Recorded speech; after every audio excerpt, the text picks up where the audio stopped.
I am going to introduce you today to a man named Thales. Thales. Thales.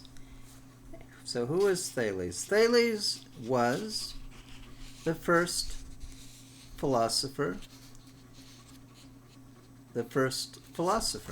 Okay? That's what he's well known for. He was the first philosopher, at least in the West, as what we know in the West as philosophy. Philosophy we associate with Plato, Aristotle, Descartes, and so on. Thales is considered the first philosopher.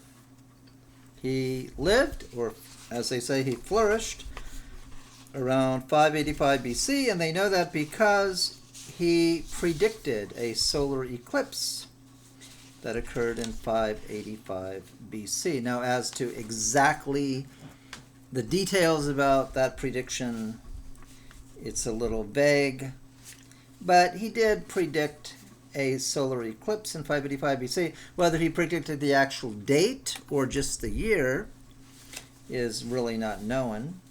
But anyway, that's one thing he's famous for, predicting an eclipse in 585 BC. He probably got that information, the ability to do so, from the Babylonians to the east.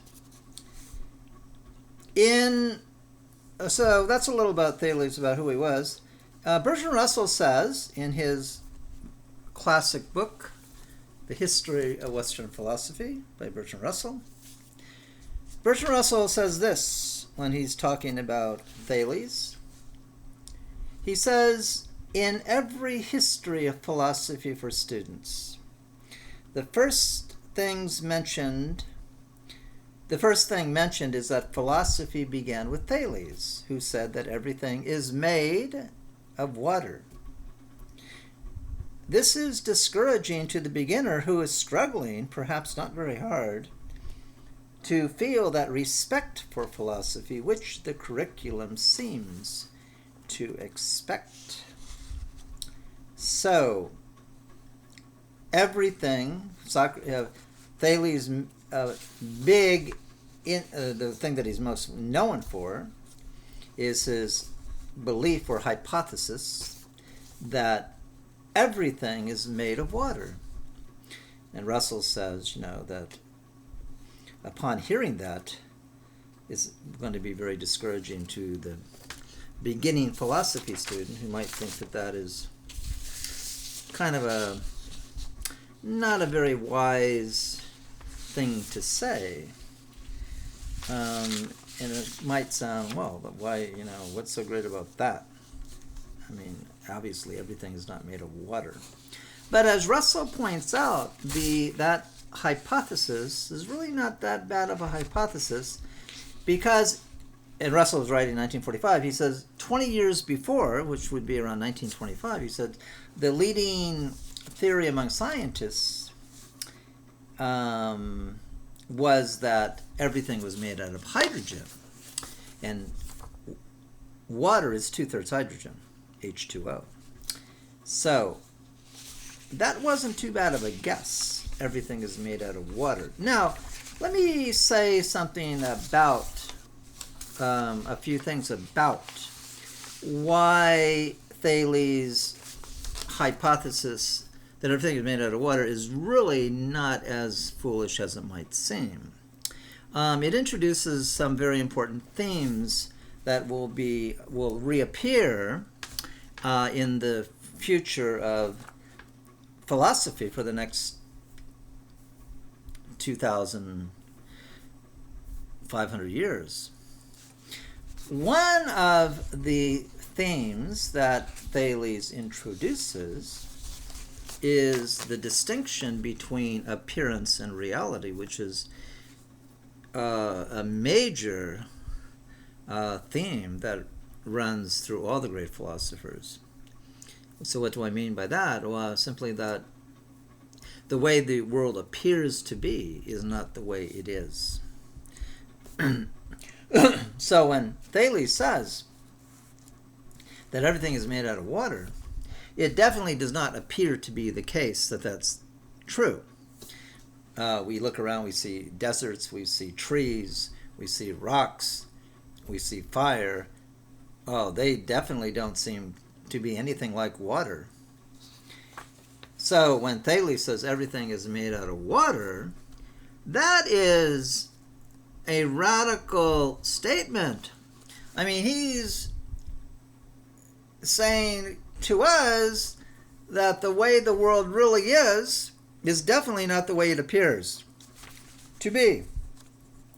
So that distinction between appearance and reality is a key theme through the rest of philosophy. Will become very important in Plato's allegory of the cave, where the people inside the cave perceive shadows on the wall. The shadows are the appearance. The reality is definitely not the shadows.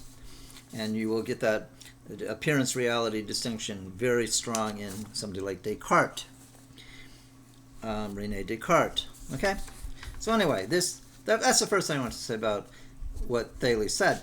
The second, another thing that's very important about what Thales said, when he says all is made out of water, is that he was the very first thinker that anyone knows of who is trying to offer a naturalistic explanation of nature, of the world that we experience. Before Thales, explanations of the world were couched in mythological and religious terms. I mean, think of Homer, think of Hesiod, these great Greek poets.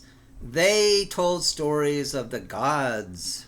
To explain nature, they would tell story of the struggle among gods and so on. It's all myth and religion. Thales said, no, you just throw all that stuff out. He said, I'm going to rely only on my observation, my eyesight, mainly his eyesight, his five senses, and his reason. Reason and observation. Authority, tradition, the poets, he threw it out. So Thales that's a radical break in the history of the world. So Thales was, what they say, the first philosopher. Actually, he was also the first scientist, because actually the word philosopher, up until even as later than 1800, philosophy included science. That's why if you get a PhD in physics or chemistry, you get a PhD, a doctor of what? Not of physics, not of chemistry, but of philosophy. So physics was known as the sciences, what we call science today, was known up to around 1800 as natural philosophy. Newton, for example, if you had called him a scientist, he wouldn't know what you're talking about. Newton was a philosopher, a natural philosopher.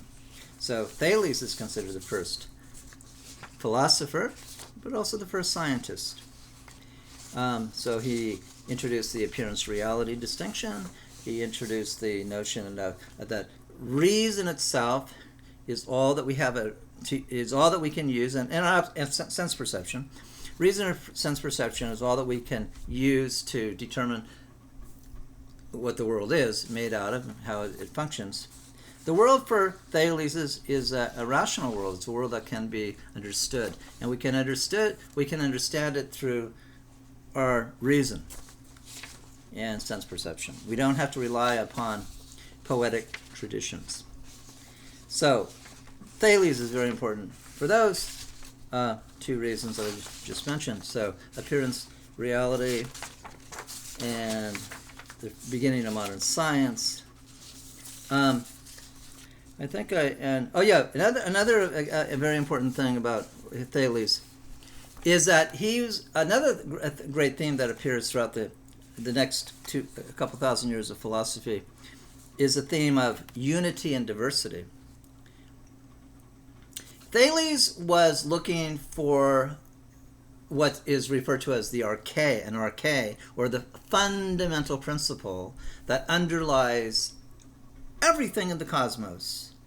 It's what physicists today refer to when they talk about the theory of everything, which are still seeking to understand. That's why when you look at physicists, you see these formulas, because they're looking like E equals mc squared by Einstein. E equals mc squared. I mean, it's a formula that unifies diversity of phenomena. So when Thales says that all is water, for him, water is the arche, A-R-C-H-E in Greek, means the fundamental principle from which everything in the universe derives, that explains everything in the universe, from which everything, and also out of which everything is made, from which everything flows and everything returns. Ultimately, everything for Thales is water. Now, other philosophers that come after him will propose other candidates. They will come up with Heraclitus says all is fire. Anaximenes will say all is air. You know, different people come up with different suggestions. Water was a very good thing to choose, because water appears in solid, liquid form naturally. If it freezes, it becomes solid. Then you get liquid, the solid, and the gaseous form. So water has all these. When you heat water, it becomes steam. You get gas. So solid, liquid, gas. So water is inherently transformative, constantly in change. And one of the things about the world that you have to explain is how things change. So water is not a bad gas. I mean, if you say everything is rock, well, that doesn't seem to be a very good guess, because rocks really aren't changing a lot, you know. But the world we experience with our senses, everything is constantly changing, and so water is really not a bad guess, because the water is constantly changing too. Take on three different states. And as Russell says, even as late as 1925, philosophers thought that everything was made out of hydrogen, which is 2/3 water. So Thales, one of the famous statements, I only got a couple of minutes left, so I'm going to go. Thales, well, okay, so basically I think I've said the main things I want to say. Let me give you a couple quotations from Thales. Thales was one of the 7 sages of ancient Greece, one of the 7 wise men. They all were known for a famous statement. A Thales statement was, appropriately, water is best. Water is best. Okay, now here's a few quotations that are very interesting. Here's from Thales. The most difficult thing in life is to know yourself. This inscription over the oracle of Apollo was "Know thyself," and Thales was actually the first person to say this. He said, "Know yourself." The most difficult thing in life is to know thyself, to know yourself.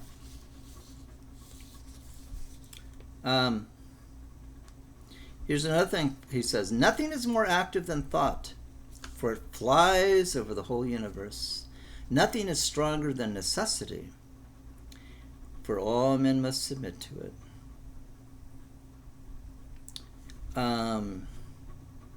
God is the most ancient of all things, for he had no birth. Anyway, that's all I'm going to say about Thales. Why you should know about Thales, I just explained it. So we don't really know that much about Thales, because we don't have any of his writings. We just have fragments. So we don't really have that much about him. We just have what other people said about him. But he is considered the first philosopher, and he's somebody worth knowing about. So I hope that adds a little enjoyment to your day. Okay? And so I will be talking about other philosophers and theologians and literary people. So, tune in to my channel and subscribe if you want to enjoy some of the things I will be talking about.